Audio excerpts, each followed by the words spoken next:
Now I will show you the product bundling strategy named quantity with combining. This means adding some product in the amount of more than one and combining these positions into one. When the customer chooses the variant, it applies to the entry position of that product. There are also maybe other products in this bundle.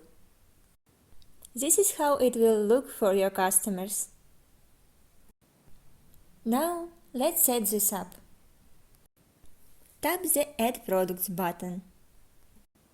Select from the open list of products that are in your store the product with variants that you want to add to the bundle.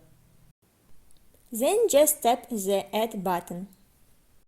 Select an additional product. Adjust the product quantity via the arrow button. Enable the Combining into One Position option.